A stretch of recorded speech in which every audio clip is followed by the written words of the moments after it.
discutir um pouco do que deu de resultado aqui, mas a ideia central não é simplesmente estar falando de número aqui, que isso pouco importa em termos de efetividade.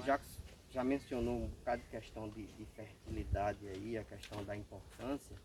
Eu só quero reforçar em um ponto, que o Denilson também falou,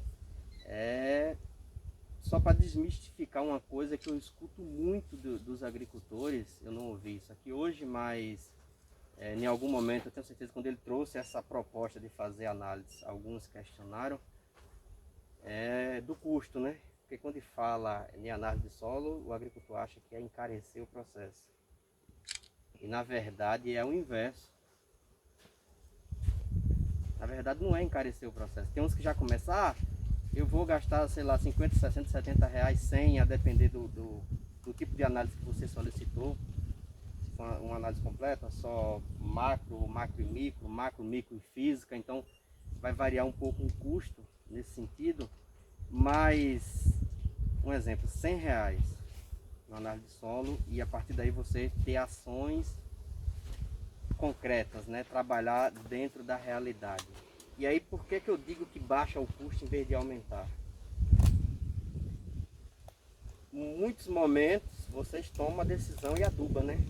Às vezes é na hora que tem o dinheiro, às vezes é porque de fato já faz daquela forma há muito tempo e acredita que tem que adubar naquele período, aquela quantidade de adubo. Mas muitas vezes vocês colocam esse adubo em excesso, determinado nutriente, e outro em falta. Aí é nesse ponto que eu digo que a análise de solo ela vem para baixar o custo e não para aumentar o custo. Um exemplo, se eu tenho uma demanda por hectare de 60 kg de fósforo, 60 kg de fósforo, e aí eu utilizo uma fórmula dessas do mercado aí, que a concentração aí diz que eu preciso de 60 kg de fósforo, mas eu preciso de 150 kg de potássio, né? 150 kg. Aí eu trago uma fórmula pronta e coloco lá. Eu posso chegar aos 150 kg de potássio, mas eu posso elevar a 80 ou 90 o de fósforo. Aí o que é que acontece? Eu estou jogando 20, 30 kg de fósforo embora, porque eu me atentei para uma coisa. Então já é um problema das fórmulas compostas, né? Se a gente conseguir trabalhar sem fórmula já ajuda bastante. Então uma das primeiras questões da análise de solo é a gente adubar, fornecer a planta o que ela precisa e quando ela precisa. Tem toda essa questão. Eu lembro que na discussão você estava colocando aí com a Denilson, que a turma, o exemplo de o senhor utilizou um adubo, foi muito bom. Ele utilizou o mesmo adubo, não teve a mesma resposta.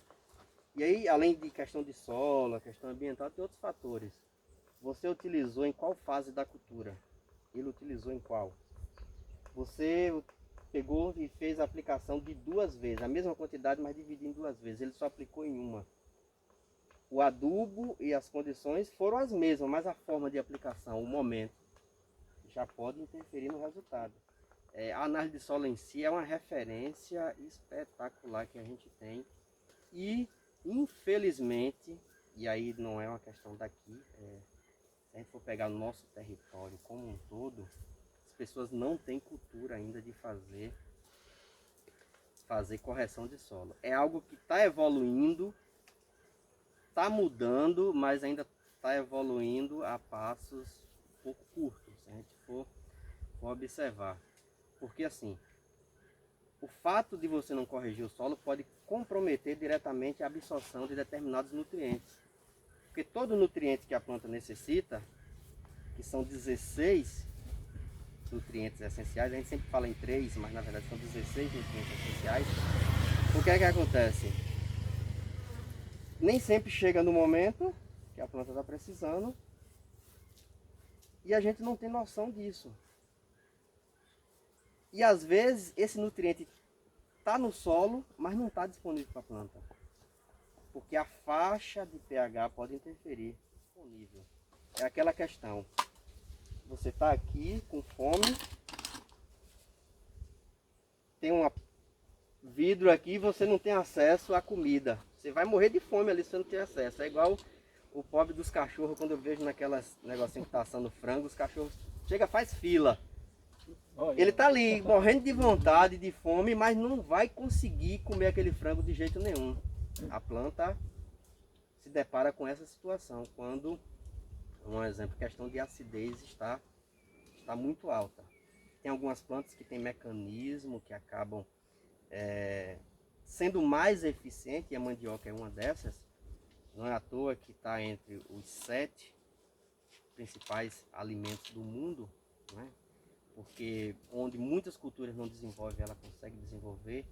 Existem muitas regiões na África que a condição é extrema da falta de alimento e muitos vilarejos não acabam morrendo mesmo de fome por conta da cultura da mandioca. Então é uma importância sobre, a gente não tem nem o que contestar, mas no final das contas ainda é tido como uma cultura de pobre. Então, se você vê, existe infinidade de pesquisas, um exemplo, com milho e soja, muito além do que o que se tem para mandioca.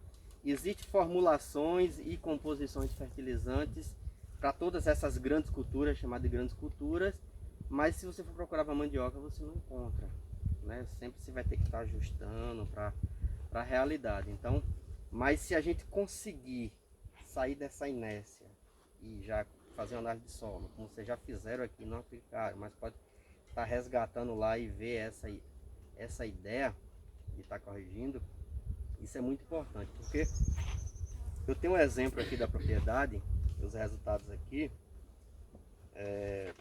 eu vou mencionar para vocês algumas situações aqui e possíveis implicações dessas situações. E aí eu vou começar não pela química, eu vou começar pela física.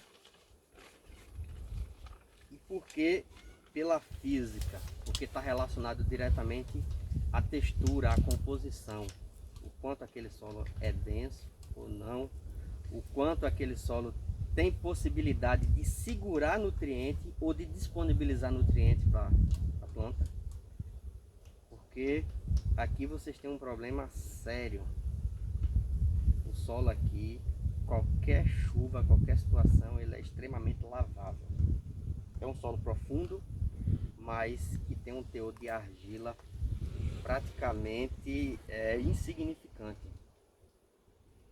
Aqui o terreno, pelo menos aqui onde fez a análise, é um terreno, é areia, não é nem areia franca, é areia. Aqui só tem 5% de argila. O que isso significa? 5% de argila, a argila em si é onde fica retido os nutrientes, né? Onde ela fica ali, onde tem a maior capacidade de retenção de água. Então, aqui, né, já que você já vinha mencionando, mas para qualquer cultura vai ser a mesma situação. Aqui, sempre que vocês puderem trabalhar com matéria orgânica, vão para essa opção, porque a matéria orgânica, assim como a argila, ela tem uma superfície específica muito grande e vai contribuir, vai ajudar para a retenção dos nutrientes, para a retenção de água. Aqui se der uma chuva mais ou menos, um exemplo, hoje com 2 dias está seco novamente, não está? Então a gente vai ter que, uma das ideias aqui é potencializar a questão da água, a água e o nutriente. Como é que eu seguro mais água? Eu tendo mais superfície específica, mais capacidade de retenção de água, assim como nutrientes. Então, se vocês verem aqui, ó, vou falar o resultado para vocês aqui, ó. 5,03 para ser mais preciso de argila. Silt, que é a composição do solo, textura, areia, silt e argila. Você não precisa ficar muito preso a esse termo. Vou falar só para questão das porcentagens. Silt também é fino, tem uma capacidade de retenção, mas nada se compara com a argila. E quase que 90% de areia. Eu não sei se vocês observaram, quando o Jacques começou a falar, eu me abaixei ali, comecei a, né? Isso é... Eu estou observando. Né? Também. Não foi só malinando não, foi ver a questão textural mesmo. Se vocês perceberem, não tem liga. A gente percebe aqui muito de pedra mesmo. Da construção, né? Rocha. Esses pedaços aqui, ó, que vocês estão vendo isso aqui não é solo não. Ainda está em processo. Né? Aí é a questão do quartzo. É uma areia muito dura, muito dura. Então, aqui, um exemplo, como é que você vai ter liga, vai ter retenção de água aqui, ó. É água caindo aqui e sumindo, e sumindo. Então, que vocês puderem trabalhar aqui, independente, aí eu já, antes da gente entrar na parte química, independente de qualquer coisa, que vocês puderem trabalhar de matéria orgânica nas áreas de vocês aqui, vocês vão levar vantagem. A gente sabe que matéria orgânica hoje está até mais complicado, principalmente esterco de árvores, está tudo superfaturado, né? Mas a matéria orgânica aqui é a melhor coisa para vocês hoje, por conta dessas características do solo. Isso é uma dificuldade? Mas qual é o bom de tudo isso? É algo que é trabalhável, é algo que você pode potencializar, pode estar melhorando. Me bateu uma grande dúvida aqui na frase de Ivo, que vocês como produtor tem que se perguntar, e tem que perguntar mesmo. Você está dizendo que eu tenho que usar matéria orgânica para potencializar meu solo, para filtrar, filtrar a água, melhorar as características dele. Mas o que é que acontece se eu não usar? Se eu continuar trabalhando com esse normal, que a gente usa, o sintético, o que é que acontece?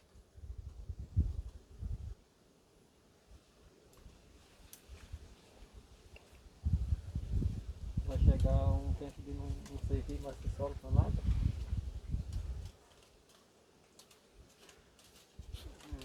O sintético aqui tem outra particularidade, a gente já vai entrar no químico, mas só fazendo uma análise por essa questão física,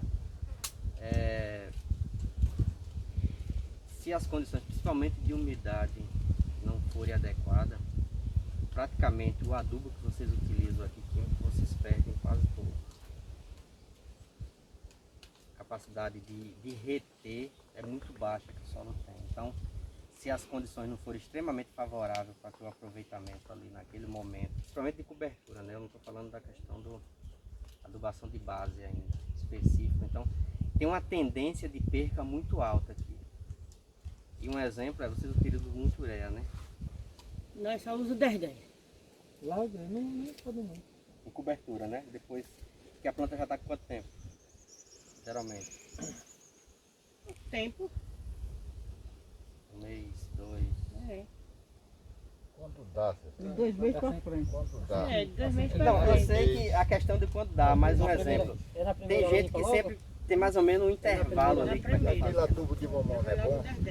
Adubo de mamona é matéria orgânica com alta concentração de nitrogênio. Né? Principalmente, né? Período chuvoso é gostoso, né? Agora a gente tem uma terra aqui que foi doada, que deram a gente.